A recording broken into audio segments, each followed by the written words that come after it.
Test, test, test. Test, test, test.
Test, test, test.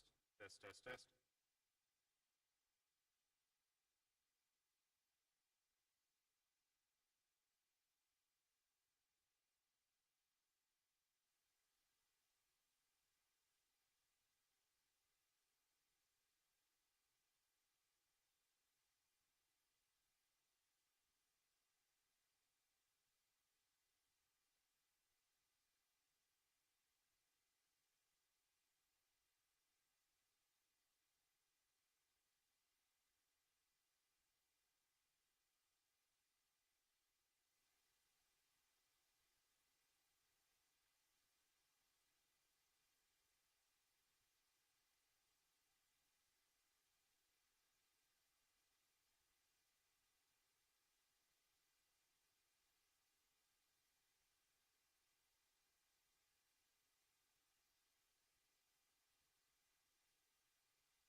Test, test, test. Test, test, test.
We have a spooky movie night at the football stadium for the Test 1, 2. Check, check, check.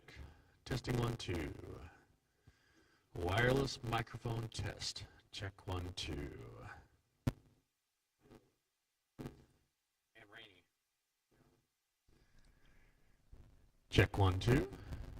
Test, test, test. Am I too close? You want to bring those down? Those should be showing levels on the back.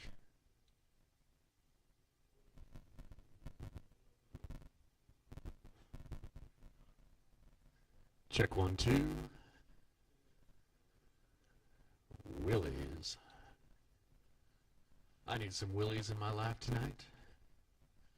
Are those showing levels over there? All right, so that's pretty good.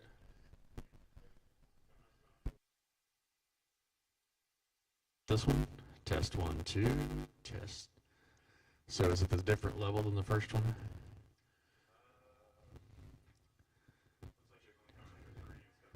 No, but I mean, is it a different slider? It's the same slider? Okay.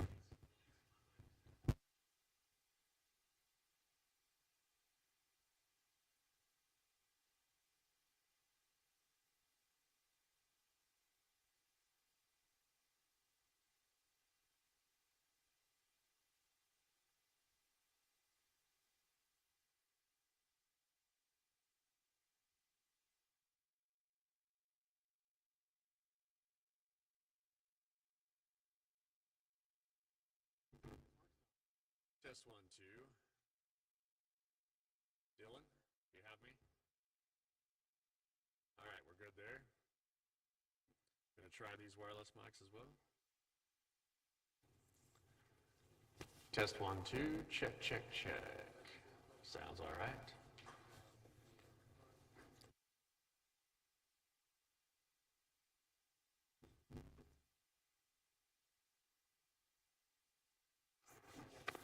Check 1, 2, test, test, test. Test 1, 2, 3, 4. Test, test, test. Check 1, check 2.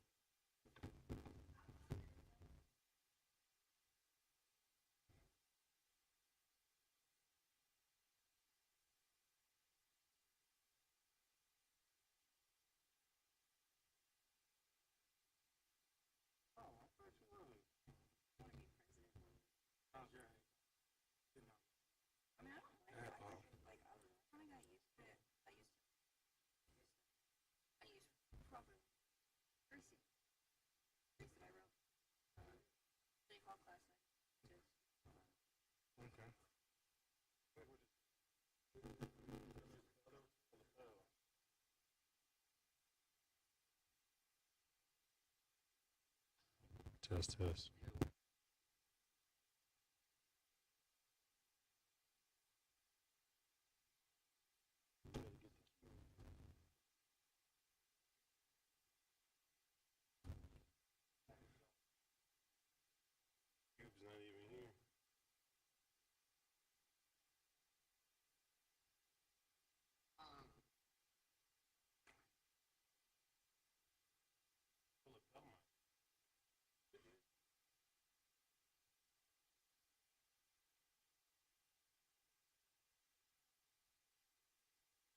But you're not getting up there, are you?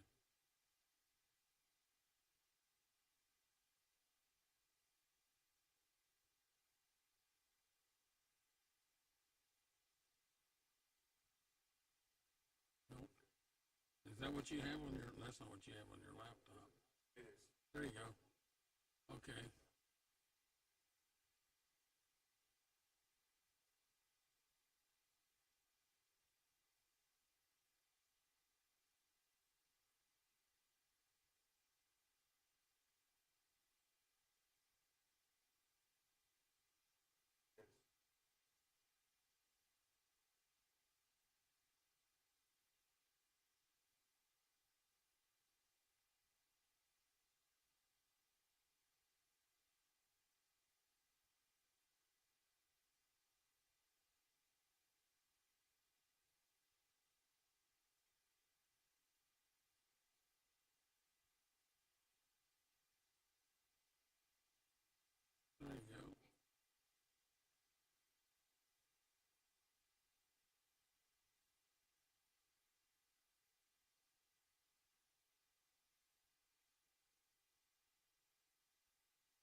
There you go.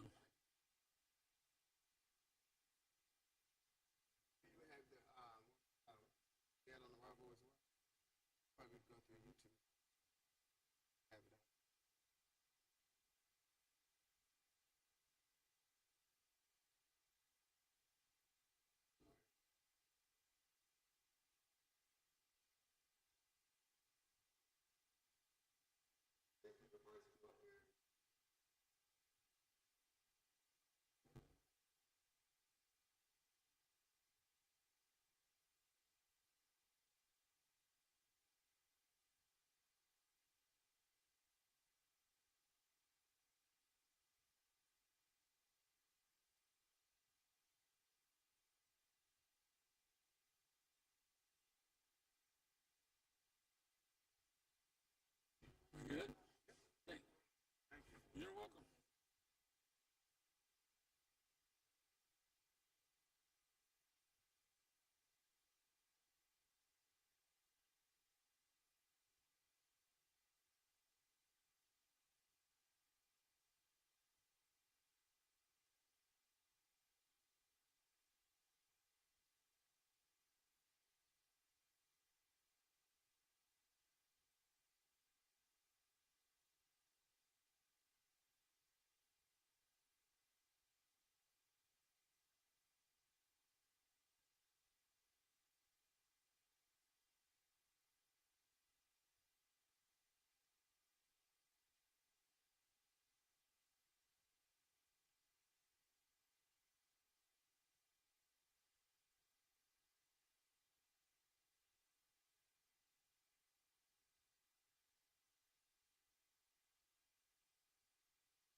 Microphone check, check.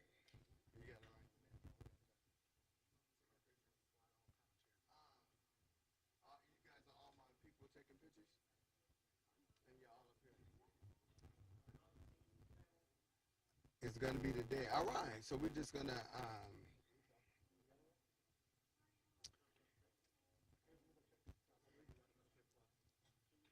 what? No, because they can fill out the area, and then that way you can see no tablecloth. We can just move those around in that area. Yep, yep, yep.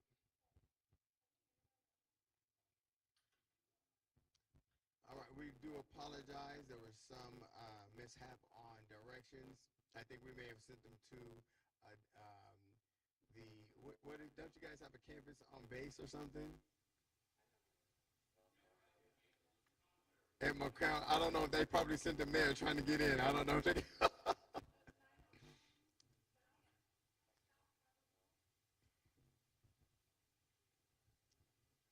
you can sit wherever you can sit. Well, let me go ahead and get started because I do not want to hold you guys for long. The information that's here is incredibly important, and we want to share it. Um, this has been for us a wow. It's been a whirlwind. You know, since Monday we've been giving these presentations. We've been talking to many people, and in different settings. We never know what we're going to get and how it's going to look. So, but this is the first time we've been able to do the presentation with our Team View group. So, what I want to do right away is thank you, Butler Community College, for one, partnering with us. Come on, y'all, give it up for Butler Community College. Thank you. Yes. It is so important for us to get the message out. You guys helped empower these young people. They've learned a lot of skills, and they're able to talk about this fentanyl issue that has been plaguing our young people. And so, just to kind of give a little bit about that, um, Team View magazine is a magazine for teens, by teens, from a teen's point of view. Every time we print a magazine, we empower a teen. The kids, they write the articles, they do the research, they're learning to do layout and design. They get to talk about things that's important to them, and it's exciting. It's exciting. They're growing and they're learning. So you see them with cameras in their hand, and they're taking on these responsibilities to document it. We produce 5,000 magazines, and we spread them out in the metropolitan area. Again, this is a great opportunity for the young people to realize their passion, their dreams, print it, they get to see it, tell everybody that they did it, and drive people, say, hey, look at make sure you read my article. That's what they do. And it's really awesome. So they develop skills, and it's really been awesome. That's the only thing I could say about it. Do you guys agree? Has it been an experience for you? It's been. They're just getting started, so they're starting to learn more here as we go. The unique thing about the magazine this year is that we've been able to really focus in on our Riverside High. So Riverside High is the centerpiece of the magazine, and it is what we call a photo drama. And the photo drama allows for us to have like a high school experience. It's all scripted, and then they have to stage the drama that's going on. And but as you can imagine, in any high school, or we could have even did it with a college, there's always something happening as the kids interact, right? And in this series, we're doing a 10-week series that's dealing with fentanyl issues. Now, what's so amazing is they're dealing with this within their jargon, how they interact, and they even told us, yeah, we wouldn't see it like this. You know what I mean? This is kind of what you can expect and what you can look for in it. So they help write the script, and then we're dealing with these issues as it relates to fentanyl. And like I said, we're looking at about 10 points. We're going to find out, how they use emojis to communicate. So if parents come along and look at it, you can miss it. You can just look at it and think they're just doing something cute, and like, oh, and don't think anything else of it. And then, of course, they're asking for specific drugs on like Snapchat. You're going to hear a lot more about that when Jaime and Steve comes up to talk to you. The other things that we are going to deal with is what to do if you find a pill. What do you do if there's an overdose? What do you do if you encounter a drug dealer? So we're going to be dealing with all of those things as they are dealing with it in a unique way in the magazine.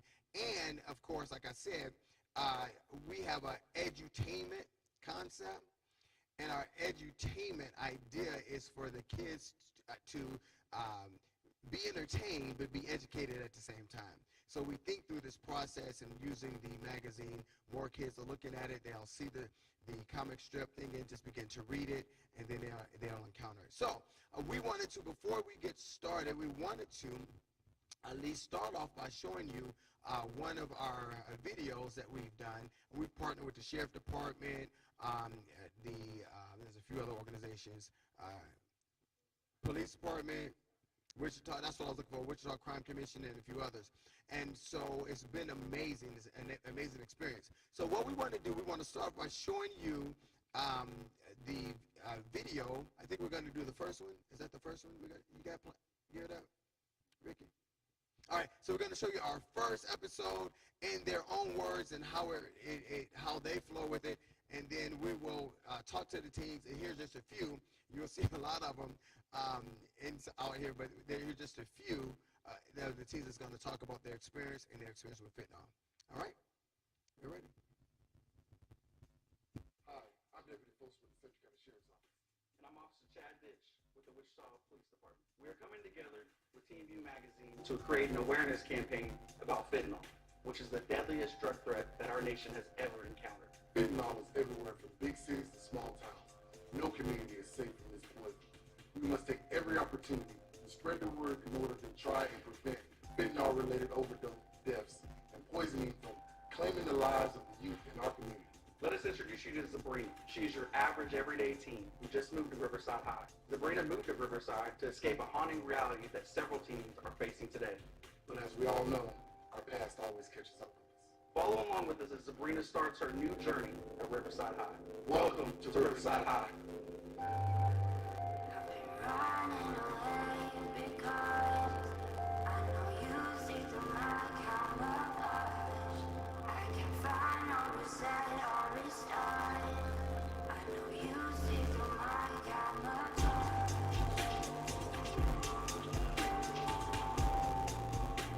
Sabrina is new to Riverside High.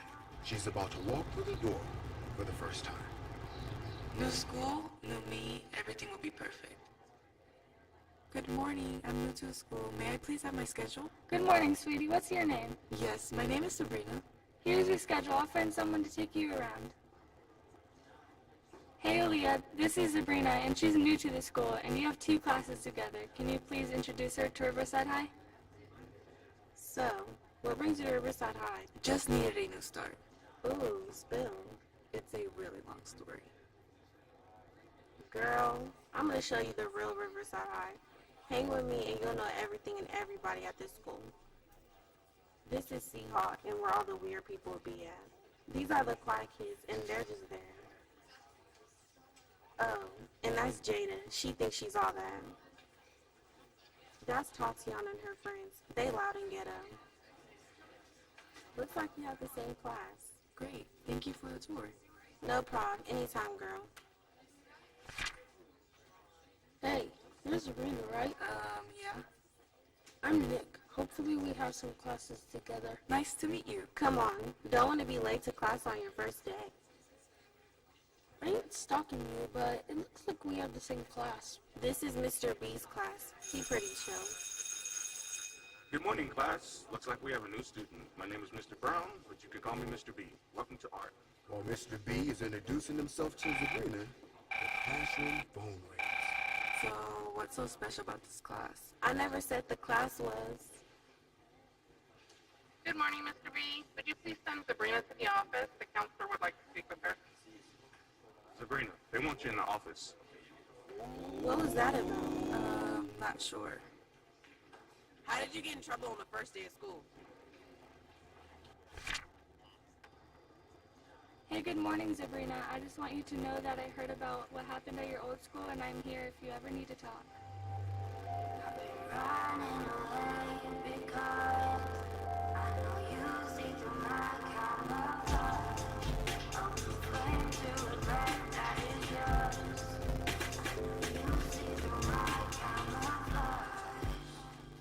Every 10 minutes in the U.S., someone dies from an overdose related to fentanyl, and this has got to stop.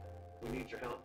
Help us spread the word by telling your friends and family about what this deadly poison is doing in our communities. Riverside High is a photo drama that was created by Teen View magazine to help teens relate to and overcome some of the issues that they are facing in life today. Stay tuned for the next episode of Riverside High. Can Sabrina outrun the ghost of her old school, or will Riverside High be the beginning of a new drama? Only time will tell.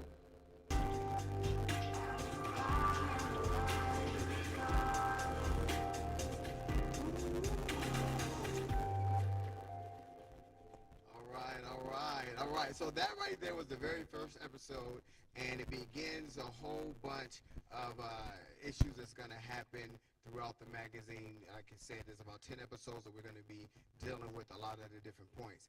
I asked for Sabrina. Go ahead and introduce yourself. Tell us what your character and let's introduce yourselves real quick, and then I'll come back with questions. I'm Mariola Saline, and I go to South High, and I'm a junior. I'm Chris's Foster. I'm a junior and I go to South. I'm Mackenzie Johnson, and I go to South, and I'm a senior. I'm Joyce Davis, and I go to South, and I'm a sophomore.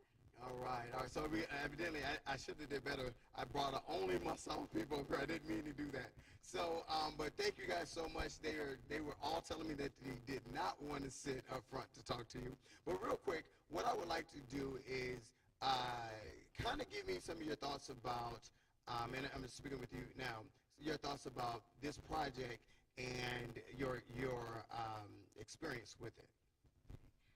My thoughts about this project is it's very cool that we get to Closer and louder. show the youth what's going on lately with the fentanyl, and it really can get kids to understand. I know a lot of people in my classes were like, what's going to happen next? They're even having questions about the one that died at the end of episode 2, yeah. But I think this experience was very great, just seeing how everything went. It was a very great opportunity, and changed a lot how I view things. Good deal. All right, so next to us is Bones. He's the drug dealer. Ooh, that was fun. All right, so the really cool thing about this, I'm very excited. Even in the magazine, we deal with his character. We never show his face. It's just kind of that mysterious kind of drug dealer person who's always around, but never just quite like right there. So that's kind of his thing. And what is your thoughts about being the drug dealer and playing that role in this? My thoughts are that it's just, it goes into like how it actually is. Like at my school, I don't know anyone who like sells drugs or anything, but like a lot of people do. It's just crazy to me because playing this like role or whatever really ties into like how it is in real life almost. Good deal. Awesome. All right, so, and real quick for you, Mackenzie, can you share with us some of the information that you found out about this? I'm just going to let you freely speak because I know we were talking earlier, so take it away. This, by the way, is she is so passionate about the things that she does, so only thing we have to do is just give her the mic, and then she takes it from there. Go ahead, Mackenzie. Okay, so recently we went over, I know last week we were kind of stuck on a lot of facts that we were going over, and I know that one that most definitely stood out to all of us is that overall for overdoses in the past year, so 2021, 77% of the total overdose deaths were related to fentanyl poisoning. Was that here in Central County? Nationwide. So, and that's according to the CDC and DEA. And then last week actually about 1 million fentanyl pills were confiscated by the Wichita Police Department, and that's at least enough to kill everyone in Wichita. And so far right now, Cedric County is the leading in state with fentanyl poisoning, which is at 85%. And then we have these like demonstrations right here, and it just shows like. Hold on 1 second. Well, you don't have to do that because we're going to show the video, and and they're going to really get into it. So thank you for that, because we would definitely like that example because it's very, very powerful. We're going to show in just a second the video, Dead on Arrival. And guys, it's going to be amazing. If you have not seen it yet, it's definitely something to watch. But with that stated, go ahead, Joyce. Just share with us also your experience and what this means to you. And of course, you can share about some, like at your school, why is it so hits home? Yeah, so I feel like my experience so far has been inspiring and eye-opening in a way because, you know, fentanyl and overdosing, like, really isn't something that's really talked about on the news every day or just talked about, you know, in general. And I feel like Team View is not just like a program or a club. I just feel like it's more of a movement, and what we're doing is a movement and a campaign, and we can take it to so many levels. And someone actually did overdose right in our school bathroom last week, and my teacher, it happened right in my classroom, and my teacher literally had to go to the bathroom and check on him, and even that experience was traumatizing for her with her being an adult. So just think about people our age as teens walking in there and just seeing that traumatizing experience. Like literally when she came back to the classroom, she was literally in tears. That's just the way that it had affected her. And I feel like mental health is already an issue within us teens, and you know that it just seeing things like that just provokes it. And I think that it should really be stopped, and it's a great thing that we're actually talking about this and doing events like these because even if it doesn't make a difference, at least we could say that we tried, you know. And of course, we believe that it will. So thank you guys so much. You guys made it through that. Y'all give it up for them. Please clap. Please for them. Awesome. Okay, you guys, again, what we're going to do now is, I don't know, have any of you guys seen the video Dead on Arrival? All right, good. So you can go ahead and join your team over there. We're going to go ahead and play this video. It's about 20 minutes. Trust me, you are going to, you're going to enjoy this. And you want to hear it, and then of course we're going to bring up our leading guests that we brought in from California. They're going to really break this down. We're going to ask some questions and have a good time. So thank you so much again for coming. We're about to play Dead on Arrival, and after that you will hear from Steve and Jaime following the video. Thank you guys so much.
Unresponsive at this time. ETA about 2 minutes.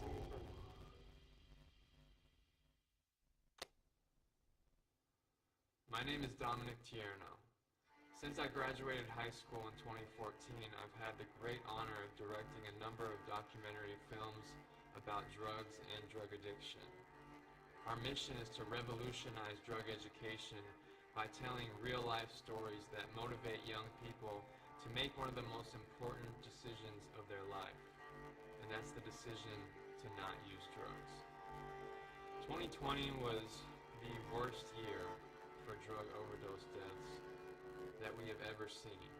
In the beginning of summer in 2020, I came across this article. A 14-year-old kid from a town I grew up in had died from what appeared to be a drug overdose.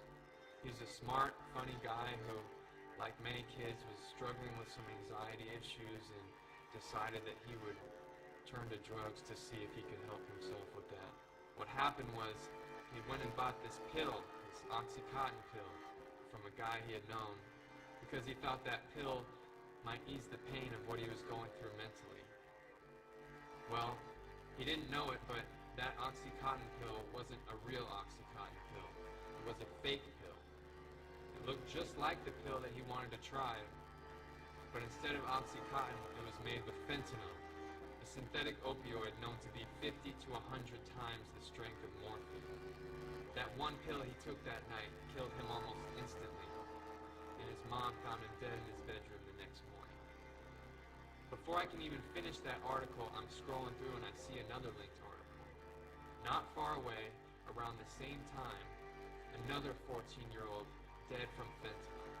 So then I go back to Google and I type in fentanyl deaths. I hit search. And then it all made sense. I saw another kid. And I saw high school students, college students, young adults, all recent, all over the country, all dead from fentanyl. And so I'm looking at that and I'm saying, these aren't just normal overdose deaths. These people think they're taking one drug and it turns out they're being killed. Why have we not heard about this? It's a drug 50 times more potent than heroin, and doctors say just touching it can send you to the emergency room. We're talking about the synthetic opioid fentanyl. The first time I heard about fentanyl was my sister busting in my house being like, don't touch anything in his room, it's fentanyl. And I'm like, I don't even know what you're talking about. Like, I have no idea what's going on right now. So most people haven't heard of this because we haven't been talking about it. Back in 2013, when it first started showing up, only about 3% of drug users were dying from it. Now we're looking at over 50% of drug deaths being attributed to fentanyl. If Alexander could have got a lesson, I wish he knew about fentanyl. I wish he understood that fentanyl poisoning is real and that every time you try something, you're playing with your life. It is pill roulette every time you try it. As a mom of a kid that was just trying to experiment, that's where it gets. As a mom of a kid that died just wanting to experiment, I wish I could just shake you and tell you and make it real for you. But I don't know how to do that. I won't be there when you're faced with these decisions. I know that if he knew the effects of his passing, it would crush him. He never intended for me to find him on his bedroom floor.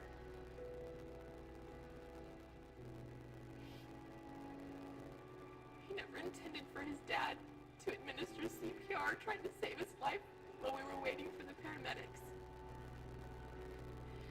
Even his 12-year-old sister wanted to run in there and try to help do CPR, but I held her back. Alex didn't intend for me to see him wheeled away on a stretcher and put into an ambulance.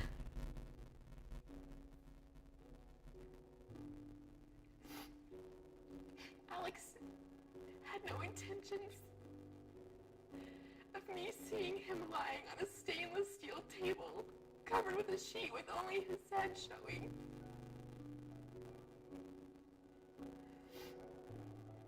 Alex had no intentions of me knowing what it felt like to kiss his face for the last time.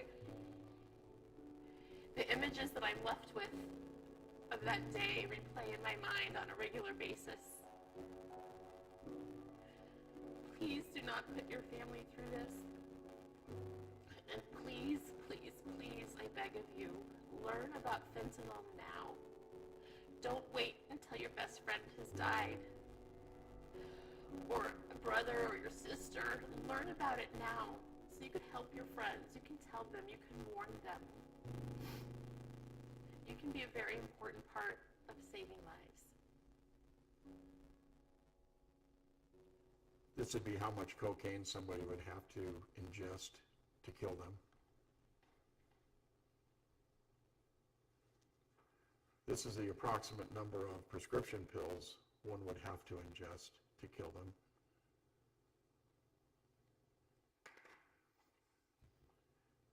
This is the amount of heroin the average person would have to ingest to kill them.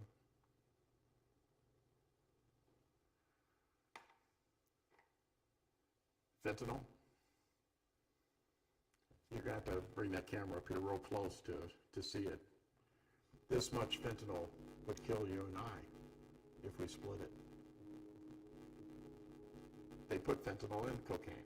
They put fentanyl in heroin. They put fentanyl, as we already know and talked about, in the counterfeit pills. It's odorless, it's tasteless, you don't know it's there. And when you find out it's there, it's too late. You won't even know it. You'll be dead. 2,500 people would be killed by that amount of fentanyl. Does that sound like a drug to you? Does that sound more like a poison? I was a police officer for 31 years, and during my time in narcotics, I'd never heard of fentanyl. In homicide, I saw many, many tragic things. I saw people that were killed by shootings, stabbings, beatings. Nothing that I saw at that particular time would have ever prepared me to see Jessica. I was at work.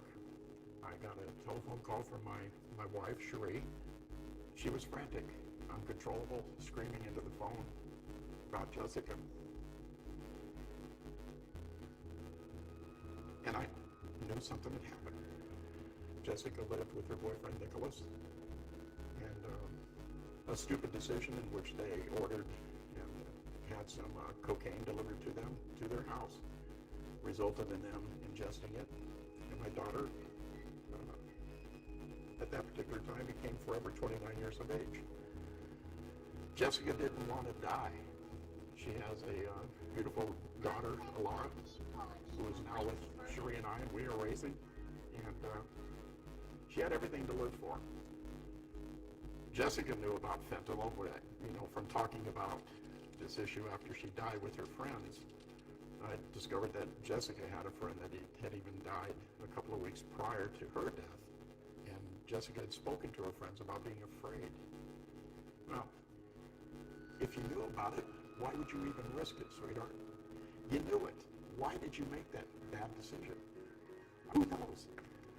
Those are things that you'll never answer. We're just trying to prevent it from happening to somebody else. Dealers are using social media to show off what they've got, infiltrating feeds of ever younger teens curious about this flashy lifestyle. With more addicts and overdoses by the day, they've got drivers on demand delivering any drug to your door 24/7. Social media app has changed the game when it comes to narcotics. Fentanyl's all over the place, and just massive amounts of it. And some of them are going to fall trap to that. 4 years ago, DEA in Arizona seized 0 fentanyl. This last year, we seized enough fentanyl to kill 70 million people. You're playing Russian roulette out there when you're taking these pills and you're buying this stuff off the street. Social media has completely changed the landscape of the drug trade. Most people start by searching for what they think are prescription medications, and drug dealers respond saying that's what they have. But what you have to be careful about is what you're asking for and what you get can be two different things. And if you're buying the stuff from somebody online, their bottom line is they're just looking to make a quick buck. They don't have your best interest in mind. They'll tell you whatever you want to hear. Unless you're getting these drugs from your doctor or a licensed pharmacy in a bottle that has your name on it, you may as well assume these drugs are fake. You're not getting the real thing. Fentanyl's literally taken over the drug market. It's in everything. It's in meth, it's in cocaine. Obviously, the counterfeit pills that are out there, we're starting to see it showing up now in marijuana. The people who make this stuff, who are putting fentanyl and everything, they have one goal: to get you hooked. Fentanyl is highly, highly addictive. They're going to trick you into thinking you're getting something you're not, to take you down that rabbit hole, to get you hooked on fentanyl, and have you become an addict. Because to them, you're a customer, and you'll be a returning customer at that point. One of those times, you're going to get enough fentanyl to kill you. Alex was in her bedroom at night, getting ready for bed. She went on social media in search of oxycodone. It wasn't hard for her to find a drug dealer, and she had what she thought was oxycodone delivered to our house. One pill had enough fentanyl to kill 5 people. My daughter took half of this pill and died instantly. In an instant, my life was changed forever. My last memory of my daughter is of her being wheeled out on a gurney. I saw my daughter brought into this world, and I saw her leave this world.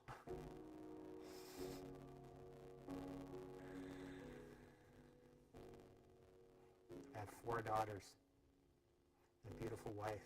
Every time we take a family picture, I don't see who's there, I see who's missing. It's an odd feeling to looking forward to dying, because you know that's when your heart will be made whole again. Alex would have never wanted this.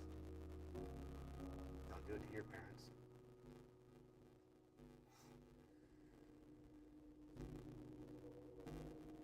The end of the world at the palm of my hand.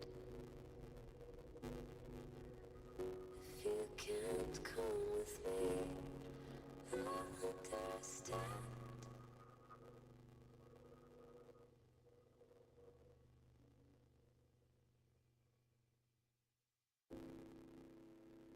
It was March 31st, and that evening was one of the most special evenings we had had in a long time. I told him to come downstairs, and I wanted to hug him. I don't know why. He came down the stairs, and he hugged me, and he said, "Dad, I'm so sorry for all the things that I had put you through in the past." And I said, "Don't worry about it, Daniel. You're just a kid, and you're just learning, but you're going places. You got a great future coming ahead of you. I'm just so proud of you. You had no idea."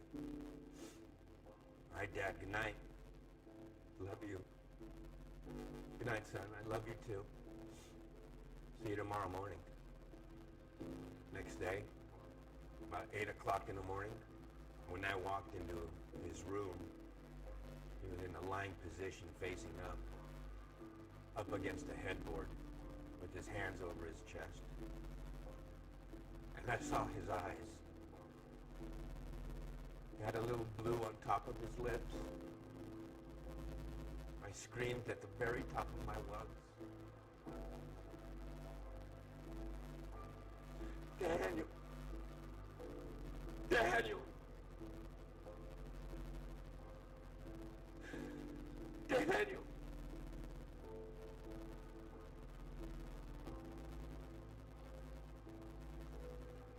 I called the paramedics. They carried him down the stairs and put him on the first floor and started doing chest compressions. And then they took him to Los Angeles Children's Hospital, where we were put in a waiting room. And later on that evening, the team of doctors came in. And they said that your boy is just a shell of a boy that he was before. He's not coming back. My only child.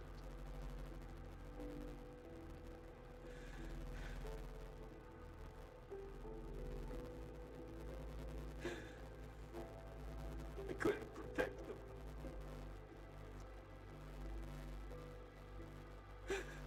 I couldn't save his life.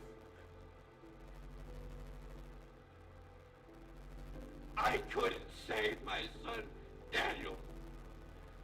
My son is gone. It wasn't supposed to be this way. He was supposed to graduate from high school this year. If you love yourself, you respect yourself, you love life, You have a choice. Because it is between life or death. This is no joke.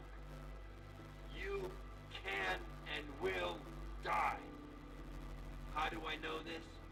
I can tell you that I've met thousands upon thousands upon thousands of parents nationwide. I wish somebody had sat me down and had this talk with me about what fentanyl does to people. I didn't get that chance. You do.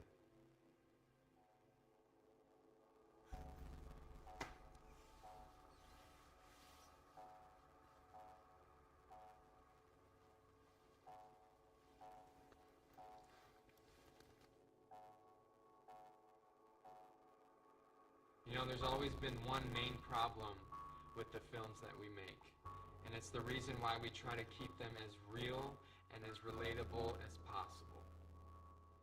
People just so commonly think that it will not happen to them. I'm talking about great people, nice people, cool people, intelligent people with big plans for the future, big potential. Gone because of one choice they didn't know would end their life. Fentanyl is coming for anyone and everyone. So the most important message that I can give to kids, to teens, young adults, anybody, is the same old message we've heard time and time again. And that's to really get serious about not even trying a drug. You see, back when we first started, I was telling kids not to use drugs because you might get hooked, you might get addicted. Now there's not even time for that. Now it's don't try a drug because you might actually not wake up tomorrow. You might actually not get another chance. One choice is all it takes. If you don't believe that, I guarantee you, at this point, there was someone very similar to you who wished they could be here right now to look into the camera and look into your eyes and say, don't do it. Please don't do it. Please, I wish I wouldn't have done it. Don't do it. Don't risk your life. So my question for you is, are you going to listen? Or will it be your family and your friends holding your picture, wishing they could have been there to tell you?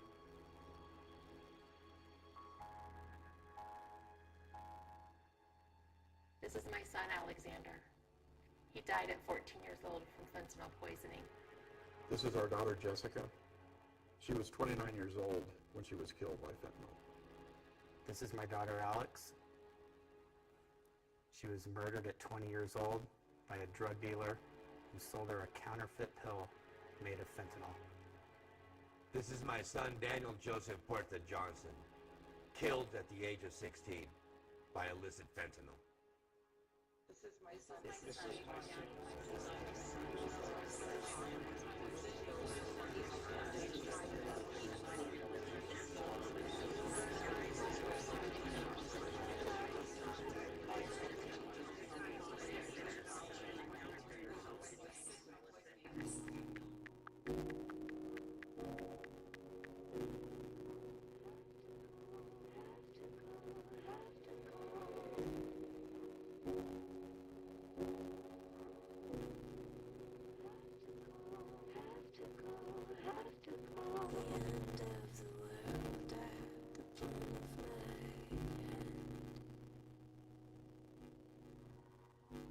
If you can't come with me, I'll understand.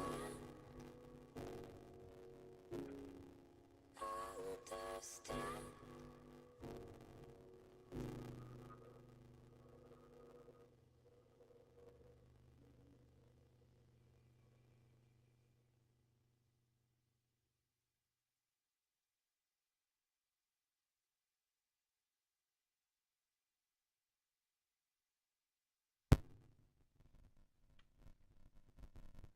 Well, good evening, everyone. My name's Steve Hilson. I was in the film that you just saw, obviously. I'm the retired police officer. I had the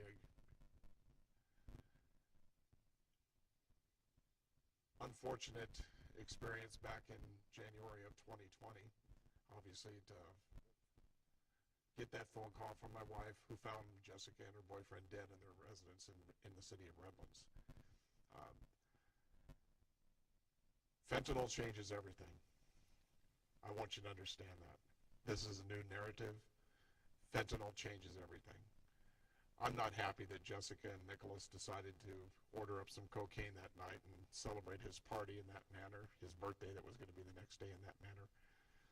But the bottom line is but for fentanyl, Jessica would still be here. Had fentanyl not been in that product that they used, she would still be alive. And I could still deal with that issue of her using that type of stuff and placing her life in risk when she had a little girl. And the law is that bind in our life now that keeps me going every day, along with coming out and being with Jaime and talking to groups like you. And the message is to you folks, you young people. I'm almost 70 years old. My life is almost done.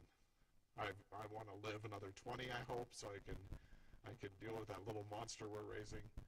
But you folks are the future. And like the film says, we don't want you to waste it. This isn't the old narrative about don't use drugs and all that other type of stuff because you can get addicted. Like Dominic said, this has nothing to do with getting addicted. This has everything to do with getting dead. Because fentanyl will kill you. It will kill you quickly. And you won't even know that it's there. Kids are being subjected to this typically by the distribution of pills. Jaime will address that in just a few moments because I'm going to turn it over to him. But nothing you receive off the street is safe anymore. If you don't get a pill from your doctor or your pharmacist, don't take it. Because I guarantee you, it is made of nothing but a neutral binder, and fentanyl is in it. The only issue is what type of dose or how much fentanyl is in those pills. Those million pills that the Wichita Police Department seized last week, the DEA has shown that 40% of the pills that they have seized have a lethal dose, that minute amount of fentanyl in them. So let's take that million pills. Of those million pills they seized, 400,000 of them likely had that lethal dose in it, if you want to follow the statistics. And when you think of that also, consider the fact that law enforcement only seizes or interdicts or fines about 10% of the narcotics that are crossing the border and coming into our country.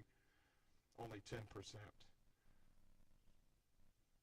10% of a million, a million, where's the other 9 million that got through? And of that 9 million, the 4 million that have a lethal dose. It's mind-boggling to understand the threat that fentanyl has brought onto our society. It's a killer. It's worse than anything that we have ever seen. And again, our efforts are to you kids. For God's sakes, we love all of you. You're our future. I don't want to see our country continue to decline, particularly when it comes to drugs. It's something that doesn't have to happen. We as communities need to bind together once and for all and address this drug issue, this drug addiction issue, and the mental health issue that's going on in our country. It's time to get past it, and it's time for us to come together. I want to introduce Jaime Puerta. He's the president of Victims of Illicit Drugs. And thank you for being here tonight. I wish the auditorium was filled with the whole community here. But he will tell you, and I'm gonna take his thunder real quick, but stopthevoid.org, that film is there in its entirety, both in English and in Spanish. Spread it around. Share it with your friends. Watch it with your family. Have discussions. And understand the danger of fentanyl. Jaime Puerta. Hi, good evening, everybody. My name is Jaime Puerta. I'm the president of VOID, Victims of Illicit Drugs.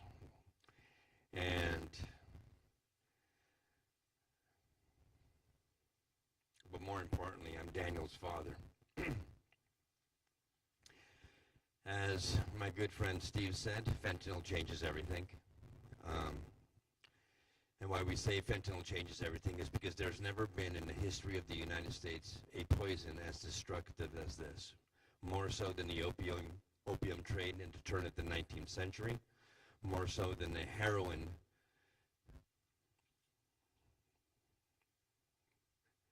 addiction that was happening in the 60s and 70s, more so than crack cocaine in the 80s, more so than the opioid crisis in the 90s and 2000s. Fentanyl has changed the drug landscape like no other drug has before in the history of the United States. It's killed so many people, and it continues that way. That's why it changes everything. And but for, like Steve said, but for fentanyl, our loved ones would still be here. My son would still be here. Daniel thought that he was purchasing a blue M30 oxycodone pill at the very height of the pandemic. My son suffered from ADHD and severe depression.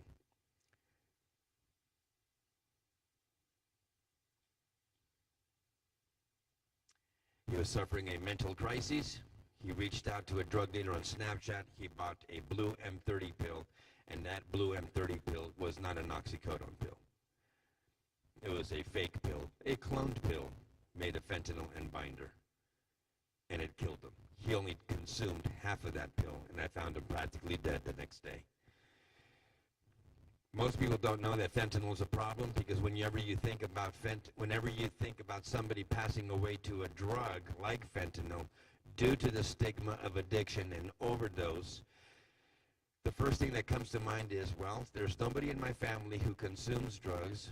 I have no recreational drug users in my family, and I have nobody who is addicted to drugs in my family, so this is impossible for it to affect my family. But I'm very sorely mistaken, but that's just not the case. Because for the first time in the United States of America, drug dealers have done something with this drug that they've been able to reach a new community of users, which is the kids that I'm seeing in front of me today, you guys. How are they doing that? Well, when fentanyl started coming into the country in 2012, 2013, they were adding it to methamphetamine and to heroin. In 2014, we had an opioid crisis that the Obama administration changed on how much or how many opioids a doctor could prescribe to a patient. So they turned the faucet off practically, to no fault of his own. I'm not blaming him. He was just trying to help. So there was a lot of people that were left high and dry, and they had nowhere to go. So a lot of the people who stopped consuming these pills turned to heroin, and for those who were able to, got clean. But that opened up a huge market for the cartels. Cartels are ruthless businessmen, and they found an opportunity here in the United States and said, well, wait a minute. Now that these people can't get their own pills, I have an idea. Why don't we just start making our own pills? And that's exactly what they started doing. They started making their own pills, making them look exactly like pharmaceutical opioids like Percocet, Vicodin, oxycodones, Xanax bars, Valiums, Adderall, all of them. And they started making these fake pills with binder, which is just a thing that keeps the pill together, and fentanyl. And since there's absolutely no quality control into the making of these pills, some pills might be lethal, others may not. We know that 100% of the pills being bought on social media apps like Snapchat are fake. And according to our DEA special agent in charge, Bill Bodner, 40% of those pills are potentially lethal. So when I'm talking about these pills reaching your segment of society, when you kids are stressed out, or when you want to try drugs for the first time, or you're with a group of friends that says, hey, try this pill or take this or take that, and you feel that peer pressure for somebody wanting you to take something, or you have problems at home, you don't have the coping skills, and you decide, well, I'm going to take this because it's going to make me feel better. Well, you just might become another statistic like Jessica Filson or Daniel Puerta. You might be dead. which is why it's inherently impossible for you, and I do not condone drug use, but I almost kind of feel sorry for you guys. Because you're not going to be able to experiment. You can't. You just can't, because fentanyl is in everything. It's in wax pens. It's in vapes. We found it in marijuana. It's in cocaine. We know about the fake pills. They're all fake. So this is the inherent danger to you guys, and I'm talking to you guys. That's why this is so dangerous. There's been a 300% increase in drug deaths just from 2020 to 2021 of children between the ages of 11 and 17. And by the way, the young lady who stated the 77% drug deaths, that study was done on all children between the ages of 11 and 17 years of age. Those people in that segment of society, all of them who died due to drug deaths, 77% of those deaths were related to fentanyl and fentanyl-related substances. 77%.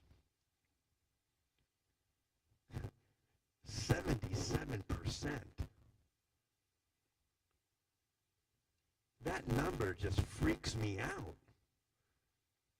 That we have so much death in the United States of our generation of children. The future of this nation is being decimated,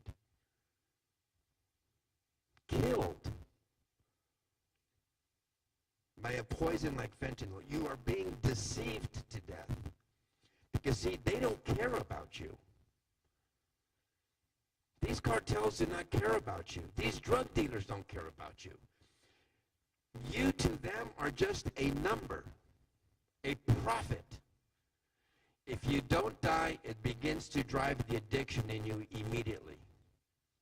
If you don't die 3.5 hours after the first consumption, you may just want to go back and get some more. An addiction to heroin, your first bump, 8 hours later, you're looking for that high again. With fentanyl, you're looking for it 3.5 hours, 4 hours afterwards. It's driving that addiction. They're not trying to kill you. What they want you to do is they want you to come back for more. So if 1 out of 10 people die, or 1 out of 10 children die, that's acceptable to them. Is that acceptable to you? Don't let them disrespect you, please. Don't let these people disrespect you.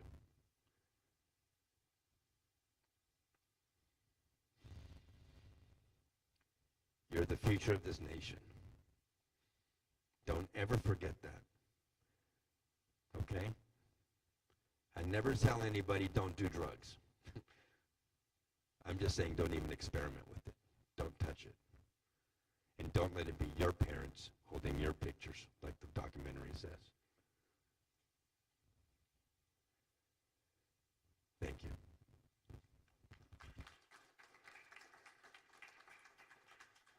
All right, so what we're going to do is we're going to, you know what, guys, if you don't mind, can you go ahead and take the front, and then we want to do questions.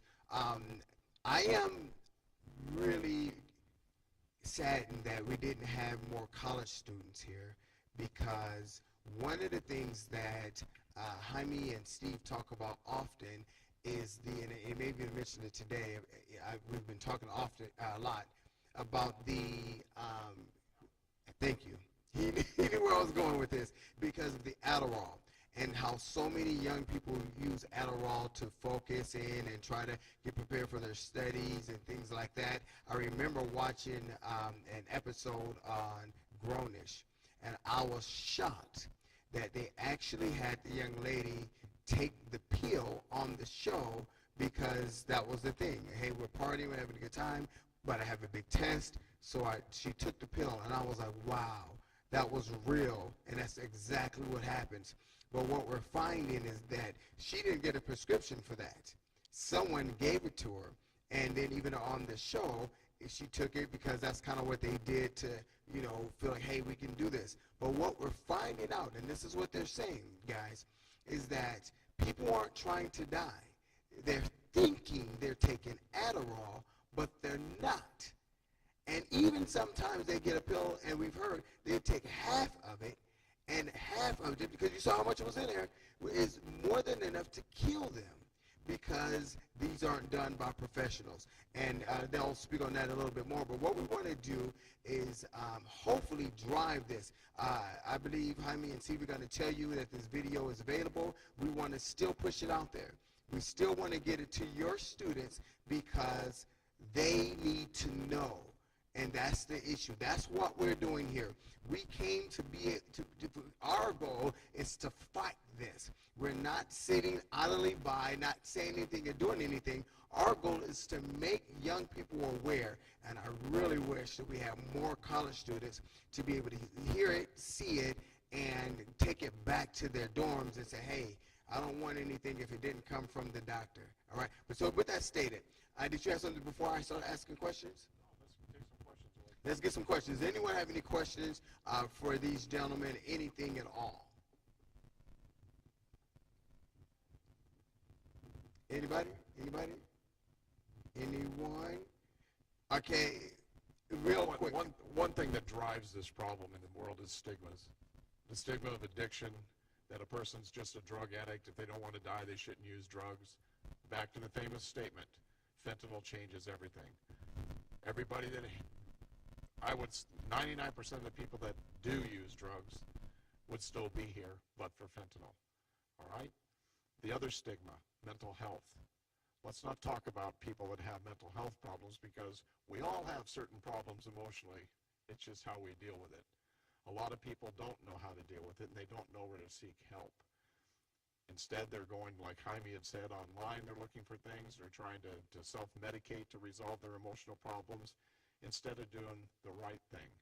You guys have resources in school, through your families, through assistance from public health entities and behavioral health entities in the county. If you need to talk to someone, get on the phone. What's the number, 211 or something? I guess it's a national number where you can get help to talk. But again, don't get into a position to where you try to treat it yourself. I was the cop. You know, how much trauma did I see, or how much crazy stuff did I see in 31 years? I worked homicide for 11 years.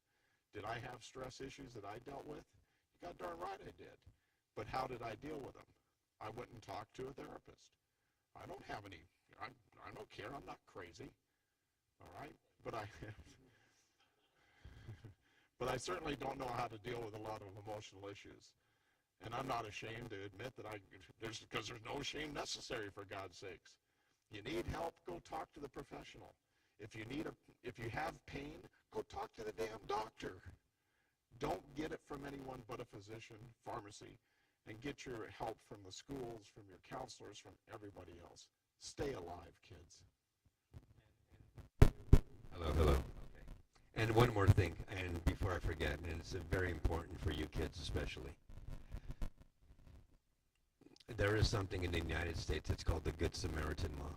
And what that does, and the reason why I'm going to explain this to you is because we've had situations in California and across the nation where there have been children or kids who have been at parties, who have been, let's just say, doing drugs as well, maybe different drugs, like maybe smoking marijuana or something like that. They see a kid who's suffering a crisis, and then they get scared and run away and leave that kid behind.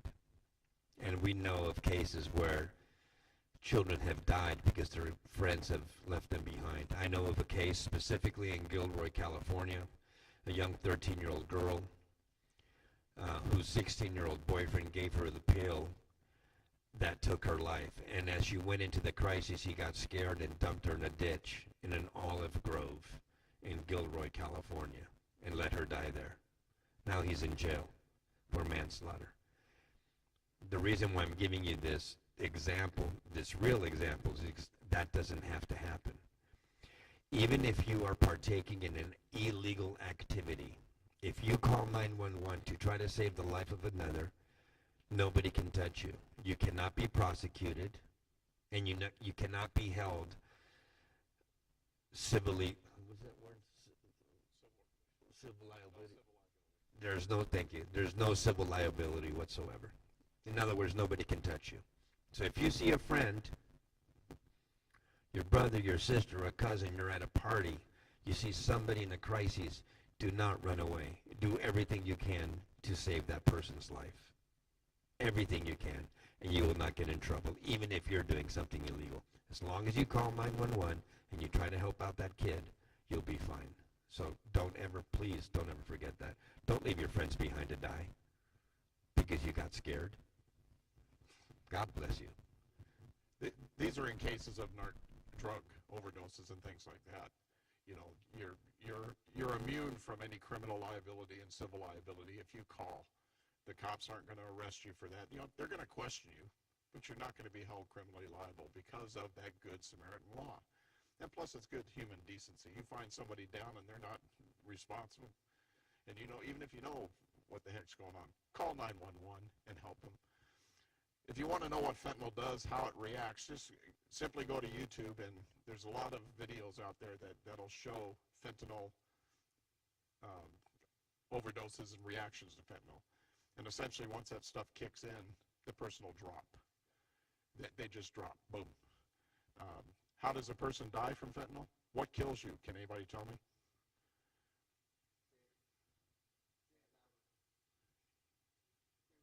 You stop breathing. She said it. Typically, respiratory arrest is what will kill you. What is respiratory arrest? You quit breathing. You suffocate. That's, it's not a wonderful thought in my mind. And I could think of better ways to die, like just go to sleep and not wake up again. But suffocating is one that I don't like to even think about. You see somebody that's down, you call 911. You try to help them if you can. Do we have Narcan in the community? Is there naloxone? Okay, great. Naloxone is, what we have to understand with naloxone, it's an opiate inhibitor. It's an agitator. When you apply it into the system, it will reverse the adverse effects. Like if you've stopped breathing, if it's administered in time, it'll reverse that, and you'll begin to breathe again. You know, you might have to give another dose, and 3 doses, 4 doses, who knows? But in the meantime, you've also called 911, and we know that paramedics or EMTs are en route, and they will have further things, and they can deal with it. Naloxone should be in every house. Everybody should have it in their home. Not that you're going to need it. It's in my house. In the school where I'm on staff, we have it in every classroom. Every teacher has it, and it's in my pocket typically when I'm walking around, and it's in my car. It's a lifesaver, and the miracle of naloxone is even if you're not suffering from an opiate influence or the overdose or an opiate poisoning, however you want to term it, it's not going to hurt you. If it's not an opiate, you can administer it, and it's not going to hurt you.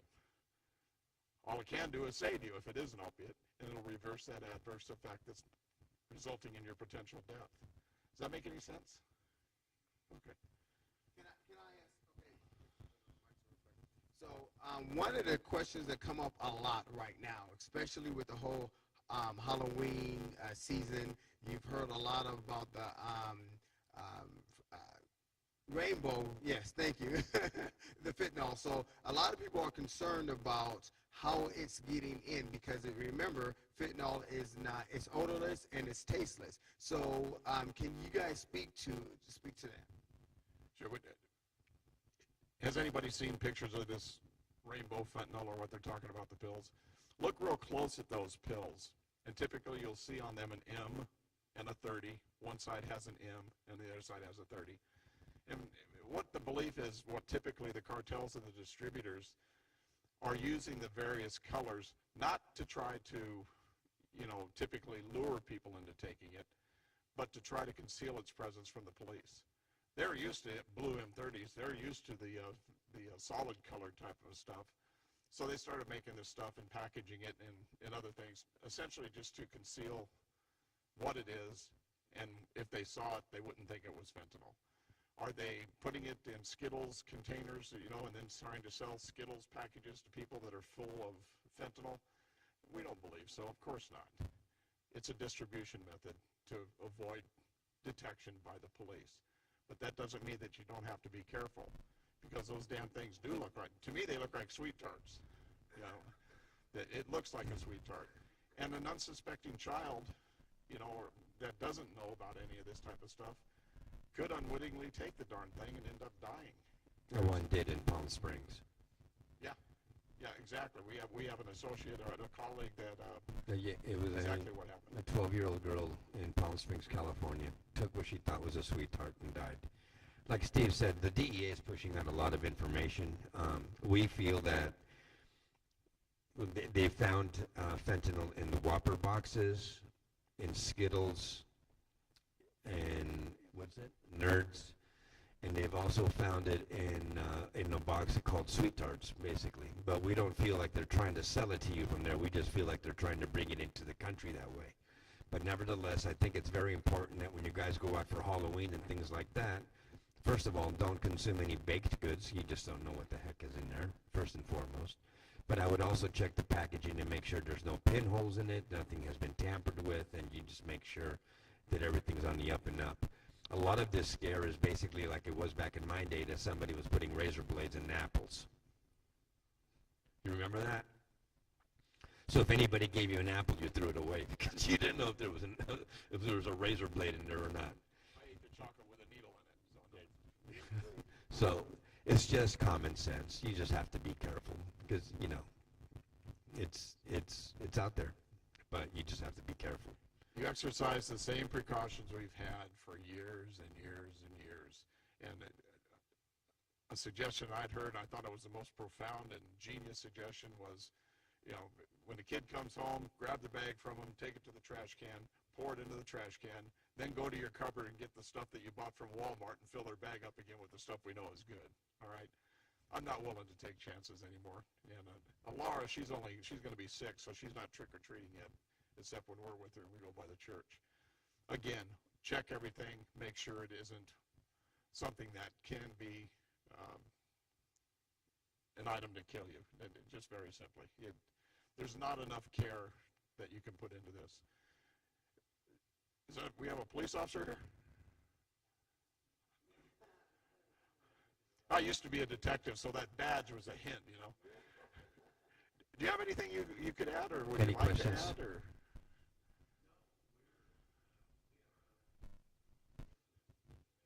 Great.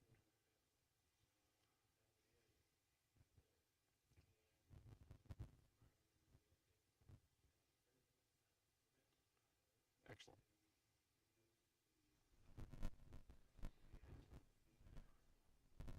And that was the surprise that we had when we came, you know, big old California, we're the tough guys, okay? We're at the cusp and at the front of everything. You know, whatever needs to be done, we do it.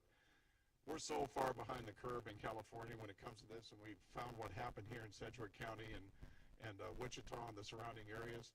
The police department here and everybody, they're on top of this, and it was insane, and I applaud you. But one thing I want to point out, everybody says that, you know, they don't trust what the police say, they don't trust a cop or whatever like that or anything else, because all we're trying to do is preach to you and everything else. Bull. That's BS.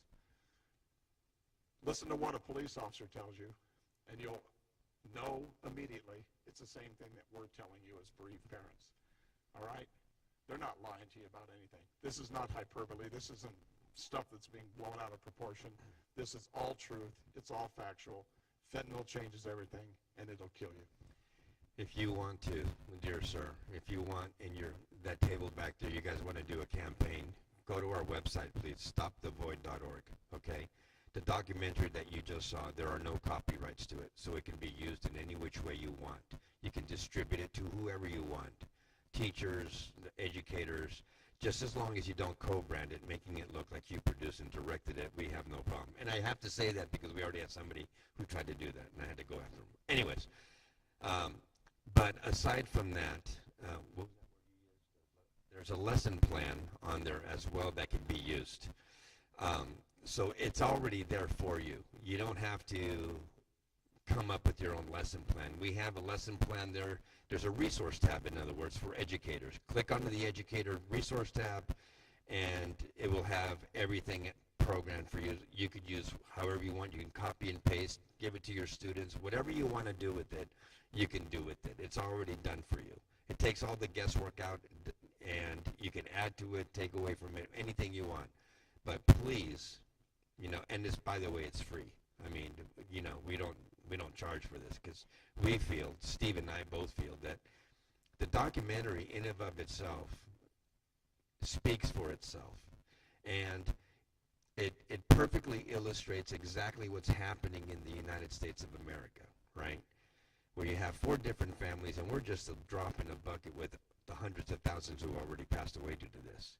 But it illustrates exactly what's happening, that it's not only happening within people within the substance use community, but also affecting people who are not even addicted to drugs, kids who are self-experimenting, self-medicating, should I say, experimenting for the first time. So the documentary, it's all there. And Steve and I mean, not because we're in it, but we've been told that it's the best documentary out there illustrating the problem, and everybody's using it for their educational purposes.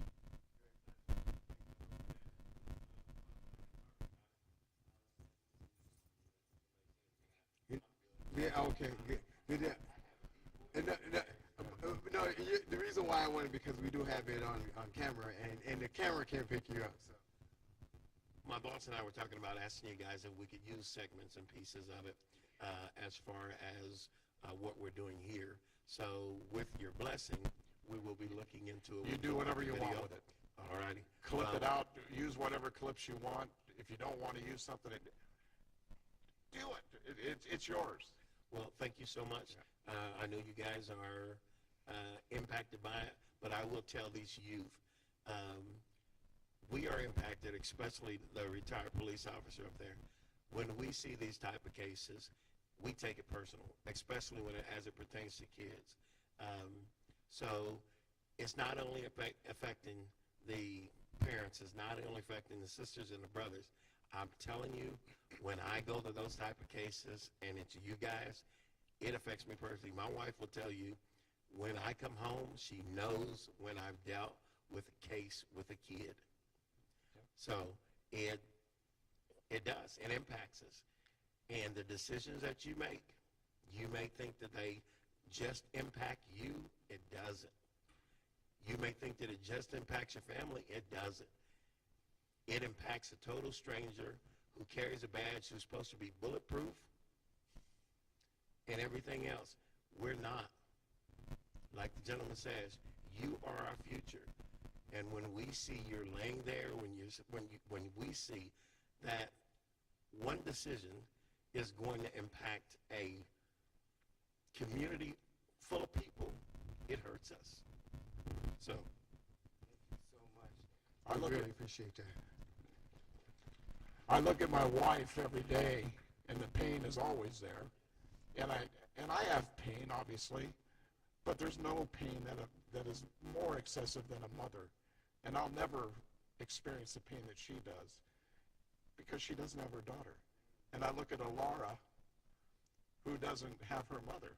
And she remembers her mother. She was 3. She just turned 3 years old. She, hey, where's mommy and all that. And, she's on the moon. Okay, so the moon's there. And she goes, oh, there's mommy's moon. So, but she remembers it, and she will always remember her mother.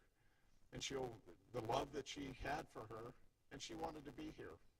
And one day she'll understand the mistake, and she'll carry it, she won't carry it on, and we'll be happy. But empathy, understand us.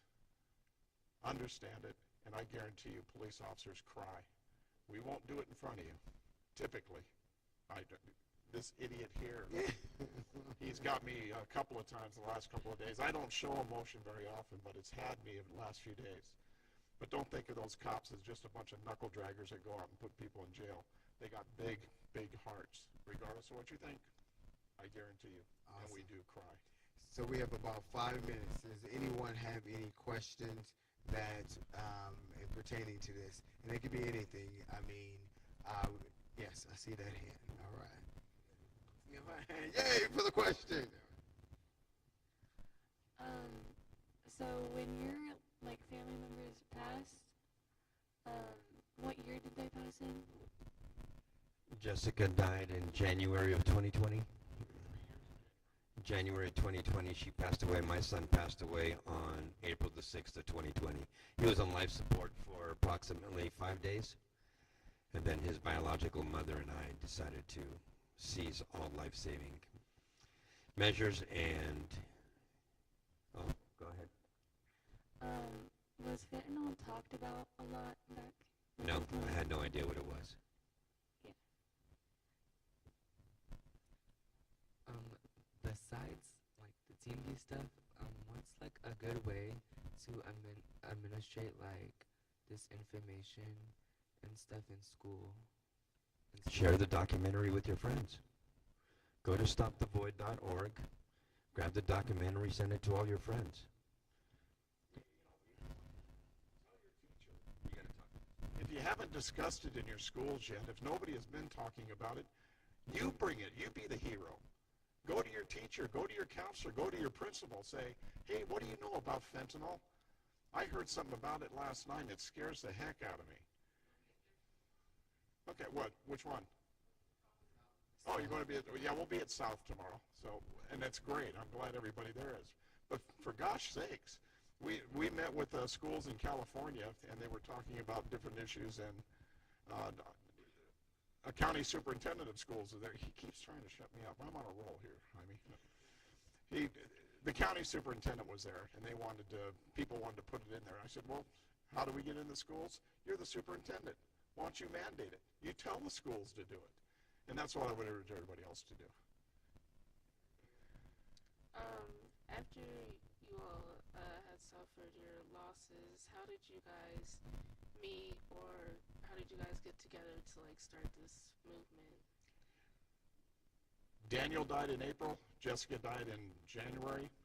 About October of that year, we all started figuring out things, and we started connecting, and we were all invited separately to an event that happened in Columbus, Ohio.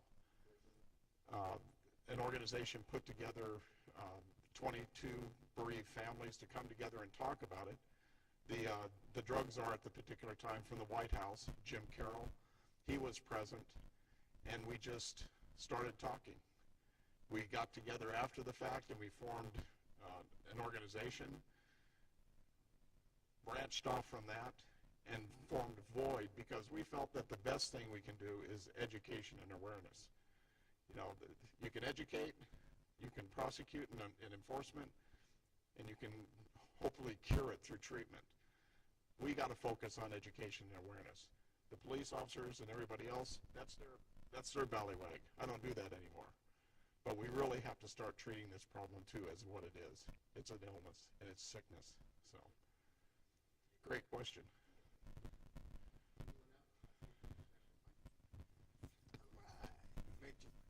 Share your name and then you ask your question. My name's Kabaya. And my question is, how can we help uplift our friends in like school community while still like informing them about fentanyl, like without scaring them and stuff, like too bad. And we've talked about scaring, and people have told us, you know, scare tactics don't work. I said, well, you know what? There ain't nothing scarier than walking into a room and finding your loved one dead. So if that's going to get somebody's attention, I'll scare the hell out of you. The best way to do it is to talk, okay? And in simple conversations, you're sitting around the lunch table or something, just bring it up. Be the leader. Have you ever heard about this fentanyl stuff? Or let's talk about fentanyl.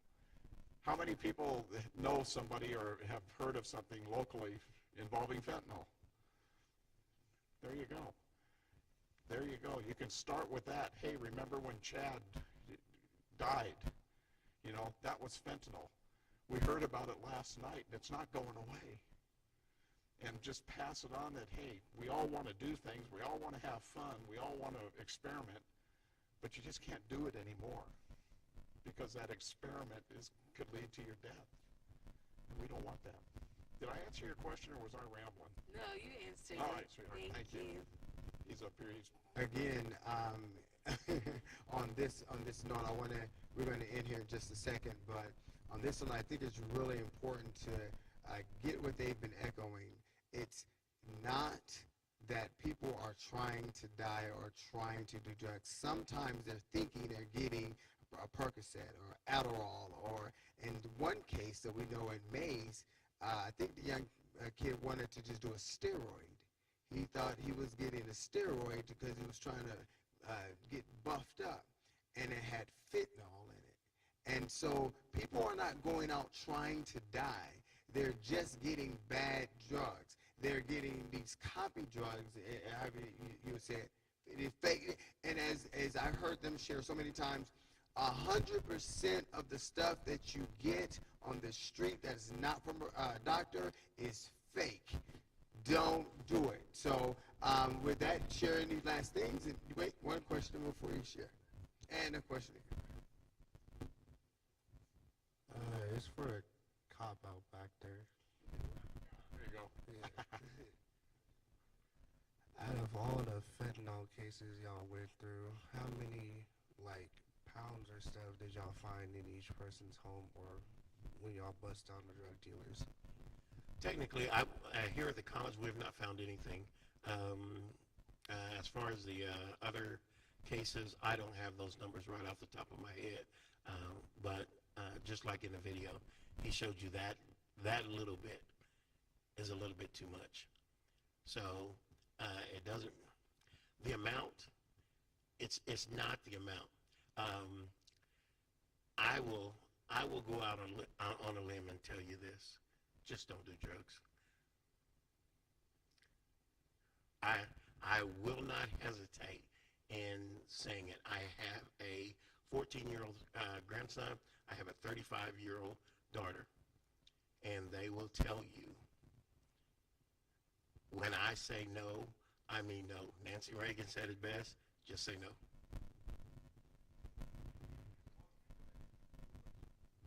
Okay, so I heard about the Narcan. Is that how you say it? Narcan.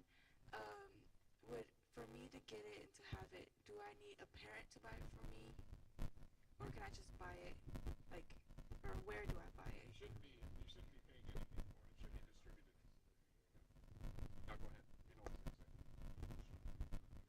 say. I'm just going to let him go. He's on a roll. I love him. We drive each other crazy, but we love each other. We're fathers in grief, and we work very well together in getting our messaging out. To answer your question, young lady, all the counties have different types of procedures or ways of doing that. Usually organizations can get it, and they can give it out for free. In California, it's a little bit trickier right now. No, but for you, your school, you're getting it for free, right? In Narcan? Go ahead. Like I said earlier, my school has Narcan in each classroom, each teacher has it, and blah, blah, blah. We got it through the State Department of Public Health. Check with your local public health agency and tell them, or even, you know, what I would suggest you to go to Walgreens or go to another place and say,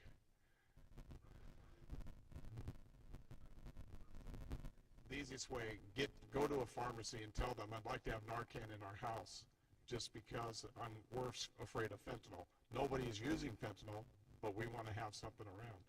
And here in this area, I think DECA is the one that's been training the cops and passing it out. So that's kind of one of the ways we can get more information to you guys on that procedure. I think we ordered it. Yeah, okay. And she has another question, and then we're going to wrap it up. You can go online to DECA. It's DCCCA, and you can order it, and they'll mail it to you. They mail you to... But what I wanted to say was to my kids, I know y'all think I'm crazy because I do get emotionally invested about this, but the kids aren't going to listen to us. They're not going to listen to the cops. They're not going to listen to their parents. So if you guys go and you take this message into your schools, they're going to listen to you. Hyman, Steve talk about a poll that they did, a survey. They asked all these high school kids, who's the most influential people in your life? Your parents, your teachers, or your friends? Answer it. Who is it? It's your friends. So if you guys take this message to your people, to your friends, to anyone in your school, they don't even have to be a friend, just classmates, you can save somebody's life. And that's worth so much more than anything any of us can do. Just remember, in finality, knowledge is power.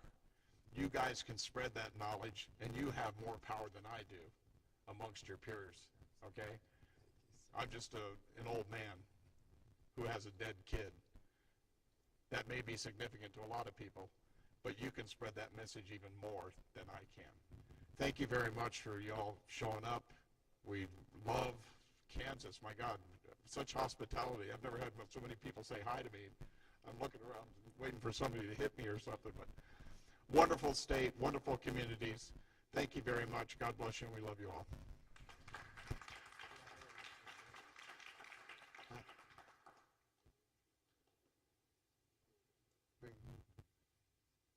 Okay, so I guess there are a few more questions, but we'll work it. It's just, so she was asking, is there any way that you could bring the Narcan to school? I think you have to get. I'm sure your teachers have probably already asked for it, and I'm sure they're probably already distributing it because this is a crisis of epic proportions, so I'm pretty. Take that question to your school. There you go. There you go. And then ask your question. Yeah, well, so they're concerned about will they listen to you, but I think if you guys, and that's what they're saying, yeah, you guys can bring that and even work, if there's not at the school, even working through the club, say, hey, this is something that we want to do. The reason why this is important is because they actually had someone overdose in the bathroom. So that's something that we can work with and talk about. One more question they were asking about having asthma. What was that? Since the fentanyl cases and stuff is reaching into multiple drugs and stuff, and people who have asthma be getting inhalers and stuff, and they call, what's that stuff? I wouldn't concern myself in that manner by any means. If it's prescribed to you by your doctor and you pick it up at a pharmacy, you have absolutely nothing to worry about. You only have to worry about things that are being given to you from an outside source. If somebody offers you a pill, you don't take it. If somebody offers you a joint, you don't smoke it. If anything like that, you got a headache, here's a Tylenol, say no. Only take it if it's been prescribed to you, period. Thank you so much, guys. We appreciate you so much. Thank you. All right. Yeah, everybody, team view, get together. Everybody, we're going to take a picture. Let's do it over here by the sign, if you will. Butler Community College, thank you so much for hosting us. Thank you, thank you, thank you, and thank you for being such a sponsor for us. We appreciate it.